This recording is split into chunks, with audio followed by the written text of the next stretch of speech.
and I was with the local chief, Azukluk is his name, and suddenly he says, "Walk, don't run." To the boat. And I said, "Why?" And it looks very, these are big, they're gigantic, but they're like white and fluffy, so you think that they're not too dangerous.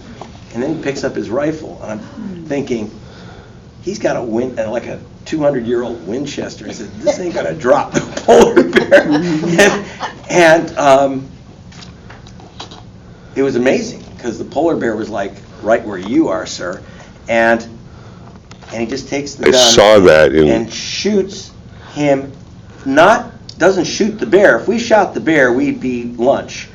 Instead, he shoots right between his front legs, and snow smashes up into the polar bear's face, and the bear's like, "Wow, like what the hell?" And then slowly turns around like, "Oh, you guys are jerks," and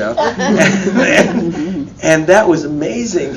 And then later we got back, and I said, "Wow, so that's so how often does that happen?" He says, "Never, because when they get that close, that's usually it." He says, "So I didn't know that we were actually very close to lunch," and they said he was ready to have a heart attack.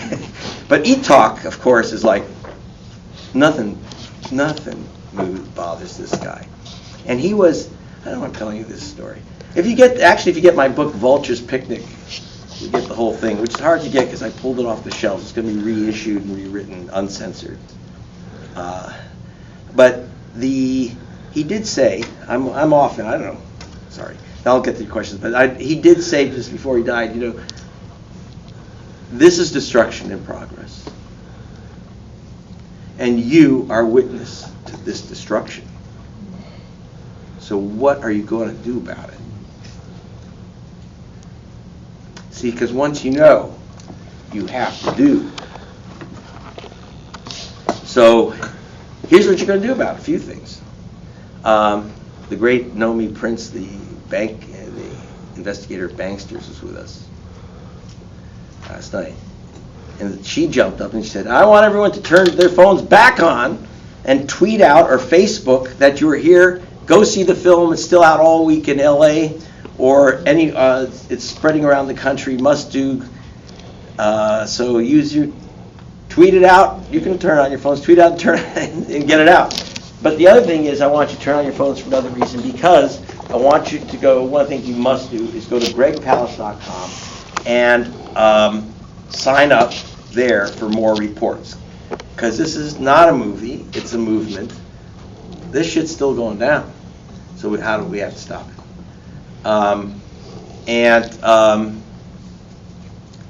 That's one. Two, it says there's a petition by the Congressional Black Caucus, which is to investigate Crosscheck. And it was, while we'll send the petition to the Attorney General and the Department of Justice to investigate and open up the files on Crosscheck. Alcee Hastings, the dean, who's the day after his 80th birthday, instead of putting a stamp on the petition, walked it over to the Department of Justice, walked into the office of the U.S. Attorney General, Loretta Lynch, and put it in her hands to say two things. One, it's in your hands, so you can't tell me you didn't get it. Never saw it. You got it. Now you got it. And he said something else. He says, Madam Attorney General, I was a federal judge, and I know a criminal conspiracy when I see it. I don't want an investigation. I want these guys in handcuffs. Okay, that's what he wants. So he wants and demands a criminal investigation. Sign that petition. Sign up at gregpalast.com. Here's the other thing. This is just part of the story. And yes, you're going to ask me, well, what about the Democrats? The answer is in advance, because I'm always asked this, so I'll ask the question for all of you. It's in the book. There is the best democracy money can buy. I know it was number one in L.A. for about a year on the L.A. Times list. But that was the old edition. This is a sequel to the original. So if you have the best democracy money can buy, it doesn't actually, it's not on sale publicly for another week, but the publisher agreed to give me some books if you want to buy them here. It's The Best Democracy Money Can Buy, A Tale of Billionaires and Ballot Bandits. And what really pleases me is that in the middle of it is a 44-page comic book by the wonderful Ted Rall. And I mention that because what makes me happy about it is Ted Rall did that so he could continue to eat after the LA Times fired him. They fired him because he wrote too many cartoons, drew too many cartoons, and wrote too many columns about LA police brutality. And the police went crazy on him, smeared him, created a fake file on him. This is your protect and serve guys, right? Mm-hmm. And dropped that on the LA Times. And the LA Times, I've had about 40 reviews, all of them glowing. The only place that gave me a grudging, pretty good review was the LA Times, and they failed to mention, as journalistic ethic requires, that we've sued them for $15 million because of the firing of Ted Rall based on false accusations and a faked file and a fake tape created by the LA Police Department. There was this is your LA Times, this is your police department. They created a tape that said that, because Rall said, he was actually just, it was one of his funnier columns where he says, I was jaywalking and I got handcuffed, and a crowd formed and said, why are you handcuffing? And there's some women who actually saying some words to the cops I can't repeat, and then they said, it was a fake. They had a tape. They actually had a tape recording of the arrest, which they did. They had a tape. I said, there's no handcuffs, there's no crowd or anything. And then we got the tape. That's what we do. I said, okay, this is the tape. I said, please give it to some audio experts. And audio experts said, some amateur tried to muffle the tape. That's easy to unmuffle. And they created a full transcript with the crowd screaming, take off those handcuffs. Why are you handcuffing him? Complete fake. And then the Times, when I gave it to, I won't say the name of the editor. Well, I will, because he'd signed it. Nick Goldberg, who should be a good guy. I called the editor and said, if the tape is a fake and we can show that and give you back your tape with the full transcript, cleaned by experts, you'll give Ted back his job. And they wouldn't. And I said, okay, this is it. And the deputy mayor of Los Angeles was the publisher of the LA Times and personally ordered the hit on Ted Rall. That's now been admitted in court. So that's how this system works on journalists. And so you wonder why I fled to England? And now I'm back in America thanks to Rolling Stone magazine. Yeah, bodyguards, excuse me, I had to. Don't you fear, all that money that these top guys don't I fear for myself? Yeah. No. Why? Except professionally I do, because they're always doing these things like with Ted Rall, smearing people, suing people, threatening my outlets. That happens all the time, which is why I try not to work for any American outlet. Rolling Stone I'll agree to, because they'll stand up. But what happens is you get hired by the LA Times, like Ted, the minute the shit hits the fan, they not only fire you and smear you and destroy you. And I said, I didn't want to be in the way of this. My friend Gary Webb committed suicide. I'm sorry, by the way, I don't believe he was murdered. But I got to tell you, they almost pulled the trigger because they destroyed this guy completely. He was ruined for doing nothing more than saying what every journalist knew, but he wrote down and proved, was that the CIA was moving crack into Los Angeles. They're bringing it in to pay off the Contras. Everyone knew that, but no one had the balls to write it. And he thought, well, I have a Pulitzer Prize. I'm safe. They can't touch me. Oh yeah, they can touch you.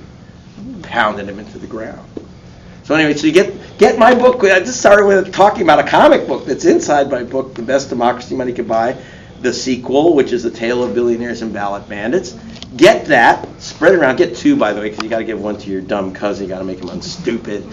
He's voting for the hump. I don't want to. I'm nonpartisan. So I don't want to say Trump or Clinton, just call him Clump.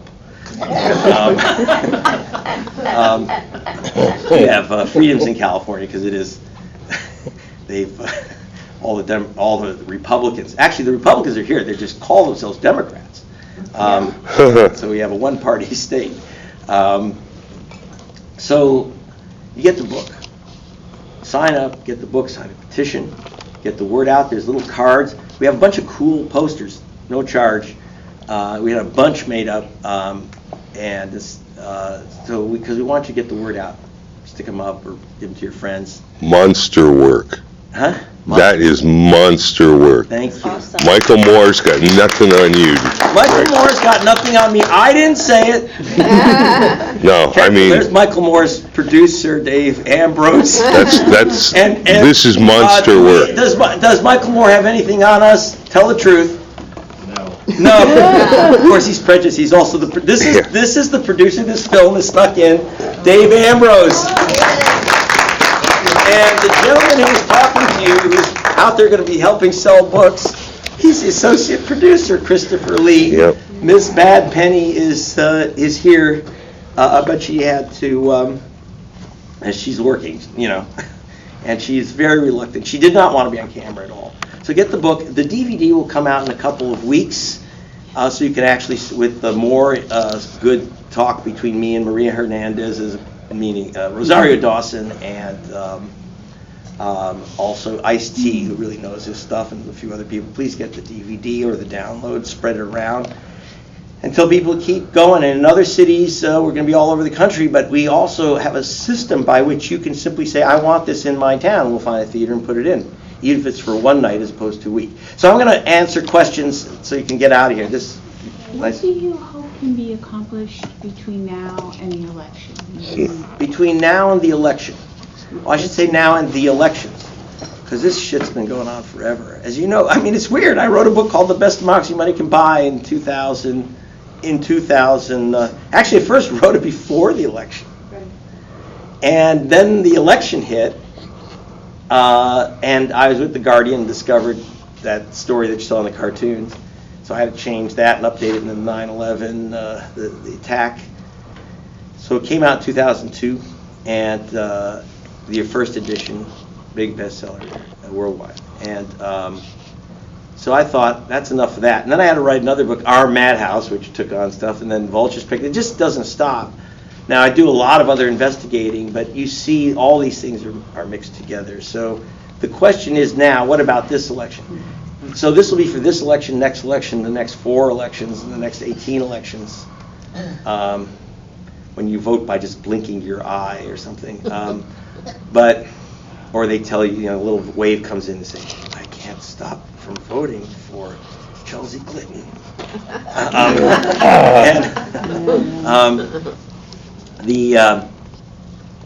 We can do a lot.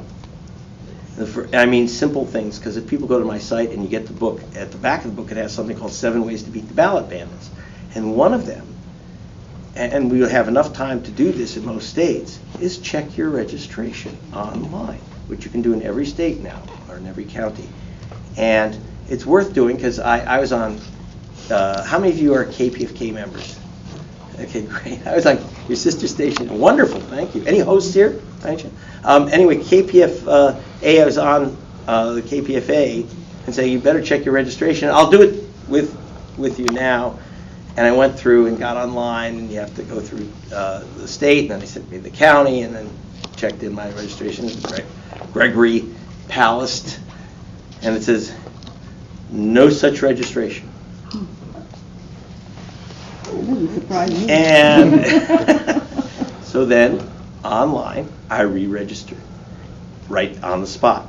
By the way, try to avoid when you do registrations, and I couldn't believe that Bernie Sanders people were walking around with those paper registration forms. 45% of those, under the Republican administration now, about 25%, never get entered onto the voter rolls. Never. Okay? They get thrown out for all kinds of technical reasons. They get spoiled. Registrations get spoiled like ballots. The only way you can be assured of being registered is to register online and get the email with the registration receipt that you can print out. And the good thing about online is that if there's some goofy thing you didn't fill out right, it'll say wrong. So avoid the papers. Those are So simple where do you things. go? You go to the, in Secretary LA, of the State. Los Angeles County Board of Elections.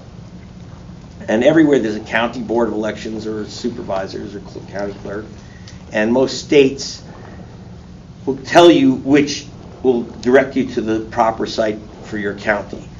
And if we can just get, the funny thing about cross-check, you saw, for example, is that they don't arrest you if you registered illegally 2 times. They don't arrest you if you voted 2 times. They send you a postcard. If you return the postcard, you're off the hook. That's only 1 in 7 people are going to be removed. But that further biases it because, people with suburban homes that have been there for 20 years get the cards. Don't take a chance. Everyone here, like when you get home, please just look up your registration. It's a simple thing. But if you get the book, it's 7 Ways to Beat the Ballot Bandits. It gives you all this type of simple advice for yourself. Protect your vote. Protect your ballot. We call it the ballot condom.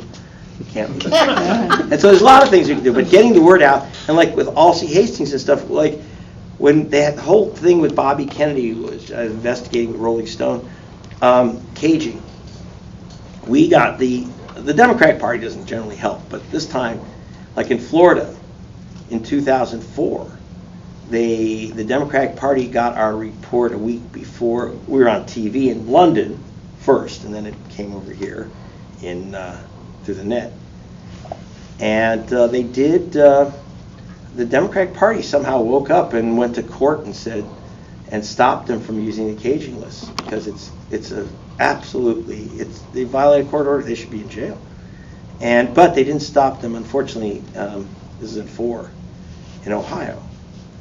And that was that. And you saw, and then 12 you saw what they did in Ohio, but that was the same in 4 with the lines in Ohio. And they did every trick. And in 8, we actually, Bobby called Obama. I said, what does Obama think of this stuff? So you call him, which I can't, but he has his BlackBerry number. And Obama's very sophisticated about knowing how all this shit goes down. Mm-hmm. Not as, he doesn't have all my stuff, but he read my Nation article on Romney stealing, picking up $100 million secretly from on the auto bailout. And so some of these guys read my stuff. But his view was, in so many words, is basically to say, I'm not going to remind people that I'm black. And see, this is a black thing. This is about minorities. This is about vulnerable voters. And he was having to prove he was an American. And if he starts saying they don't allow black people to vote, they goes race card, blah blah blah blah blah. Now, to me, so what? Mm-hmm. I have a very different view. But his view of about everything is just keep it cool. Maybe I don't agree with it, but I don't agree with that at all. But that was their philosophy. And David Axelrod just said, well, when I said don't mail in your ballot, they're thrown out. I mean, don't go postal. You're asking for them to throw away your ballot. And Axelrod said, I know that. But he said, but we have so many voters that won't wait in the lines, that won't show up, that are going to be in trouble, that the only way we get them to vote is by mail. And if they throw out a third of them, we just have to just crush them. And they did. Unfortunately, that hurt the down ballot because they're giving people the wrong idea about how to vote. Instead of fighting it straight on, it's like, we'll just roll right over them. So that's the complexity. So this is going to keep going, but we can do a lot between now and then. Simple things like getting people to vote early. If you see the 7 ways, if we get out the 7 ways to beat the ballot bandits, you get the book. Spread it had the cutout thing. Just spread that out to all your friends. Next question. All right, two parts. Okay. First of all, are you working on any project about the Democratic primary? Yes. What else? Okay. When can we expect to see something on that? Well, you have. If you go to gregpalast.com, you do that sign up, but also search, Bernie Sanders of California. I was stunned. By the way, I just moved back here. I just moved back home. And that's why I could be here today. I don't live where I used to. Off of San Fernando Road. Yeah, it was grim. But I had a good childhood, I will admit. I don't want to say it was a bad childhood, it was just a poor childhood. But I will say, so I went through the statistics about such things as, goofy things like, there were literally hundreds of thousands of independent voter, NPP voters as they call them here, no party preference voters, who have the right to vote in the Democratic Party. So they walked in to ask for a Democratic Party ballot. A lot of them were refused the Democratic Party ballot or given a placebo ballot, that is the provisional ballot, and then it's not counted. Because you're not supposed to get a provisional ballot, so if you filled out a provisional ballot, you weren't entitled to one, so it's thrown out because you should have gotten a regular ballot, so it's your fault. So the poll workers gave you the provisional ballot. You're not entitled to it, it's thrown out. Then you ask for a Democratic Party ballot, you're an independent voter, they give you a Democratic Party ballot, fine. Well, they throw that out too, because you're not a Democrat. It has to actually be marked on the outside, crossover Democratic Party primary ballot. And if you think back, if you got a ballot that said, and you're an independent voter and said Democratic Party ballot, well, if you're in Los Angeles, here's what happened. In LA, it was discovered, and I have to say your LA Board of Elections is pretty decent. And this is about it, nowhere else. So in all the other counties, they just took all those Democratic Party ballots and threw them away. We're talking about 200,000 ballots. There are 66,000 in LA alone of people who cast Democratic Party ballots. You're not allowed to. It has to have no difference, just have that stamp on it. That's the type of game that they play. Now, why does it make a difference? NPP independent voters, according to Roper poll, voted 3-1.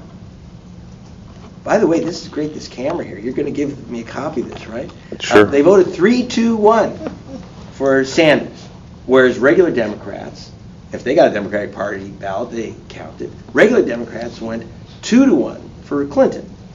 And so if you wipe out the NPP vote, you've wiped out basically the Sanders voter. And this type of games with the NPP ballots, in some counties they said you can't get a Democratic. Oh, in Santa Clara, they said if an independent walks in and asks for a Democratic Party ballot, they say you can't have it. That's all poll workers told you can't have it. They have to ask for the crossover ballot. So one poll worker said, well, wait, so then we just tell them to ask for a crossover ballot. He said, it's illegal. You may not tell a voter that they have to ask for that. If they ask for the crossover ballot, they can get that. If they don't know that, you can't tell them. Santa Clara. Santa Clara. And that happened all up and down the state. In Orange, they were telling people to give out provisional ballots, which again don't get counted. On election night, when it was called for Hillary Clinton, it said all precincts in. Now understand what all precincts in means. It means they collected ballots. That doesn't mean that they were tallied. Now, and then they say, well, the votes are counted. No, in California, the term votes counted mean it was received and marked as a ballot received. Tallied, it didn't say 100% tallied. Tallied is when they take your choice and add it into the column. That's a tally.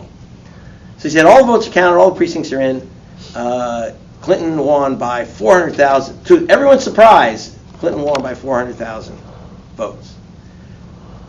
Well, but 2.4 million votes were not tallied yet. 2.4 million. Now we're in almost October, and 1 million votes have still not been tallied. But they'll not be counted because it becomes moot and Sanders has conceded the race, so the count is done. So 1 million votes will never be counted. And mostly, it's overwhelmingly NPP voters that are Sanders voters. So I mentioned this simple arithmetic, and I got viciously attacked in the Washington Post twice. Greg Palast, the respected journalist Greg Palast, lends his name to conspiracy theories that the vote was rigged against Bernie Sanders. And now the DNC attorneys are saying, throw out the lawsuit in D.C. for Yeah. the Bernie, because everybody knows it was rigged. Well, you know, the I think thing we just is, have time for one more question. yeah, one more question, then what I'm gonna do is sign, yeah, because Hallway. they're gonna throw us out of here. And I have the books here, and I can answer more questions out there, I'm not running away. This gentleman here, or one, I'm sorry, I couldn't see in the dark, I'm looking. So how are we going to deal with the billionaires who are funding all of this voter fraud? I do like Obama's advice, overwhelm them. I mean, if they steal 2 votes, Bobby Kennedy and I calculate about 6 million votes are stolen in 8. And it was like 5.9 million. It's fairly easy not easy, but I'm a statistician by training. So if they steal 6 million votes, then you better get 7 million people more voting. Or 12. You got one, you expose them, you fight it, and then you overwhelm them. I I mean, feel like they should be criminally prosecuted. should they be criminally prosecuted? That's the demand there. Maybe there will be a day when you see them indicted. The problem, you wonder why a African-American Attorney General, an African-American President controlling Justice Department doesn't handcuff these people. Because they're bigger. Well, one of the problems the Democratic Party has its hands pretty dirty on this stuff. And there's fights. Remember, Democrats, as you'll see if you read the book, The Best Democracy, they also suppress the vote. What's tragic and terrible is that most Democrats are involved in the suppression of the minority vote, again, the low-income vote, the student vote, because of the primary fights. The Democratic Party pretty much holds firing squads in circles, so that it is knocking out their own voters. The worst absolute when I was in New Mexico, you saw those voters that were blocked from voting in that church. Most of them were, by the way, American Indians. There's a pueblo in New Mexico. And they were knocked out using Kobach's laws, but they were disenfranchised by the Democratic Party Hispanic leadership of New Mexico. Took out the Hispanic voters. Richardson. Because they were the Hispanic Richardson, who did not want the people. Richardson's Hispanics are okay, but Juarez Hispanics are not okay. And that's what happened in New Mexico. So join me. In other words, it's a fight. It never ends. You keep crossing the bridge. So King said in Selma, it wasn't in the film, but he said at the Selma church before they went over the bridge. Because, you had 4 people were murdered in that march. And obviously you heard about the kids being beaten and everything else. Some of it was so bad we couldn't even put it on the film. But he stood up and he said, there's dogs and guns and whatever, but I'm going to walk over that bridge. And he said, who will walk with me? So who will walk with me? So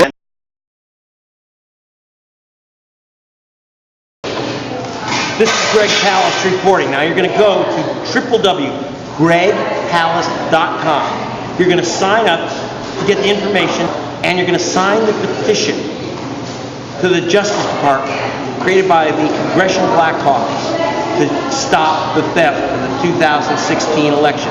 This is Greg Palast. Go to GregPalast, gregpalast.com, and don't forget, the movie's out there, the DVD's going to be out there. The best democracy money can buy, a tale of billionaires and ballot bandits. See you at the movies.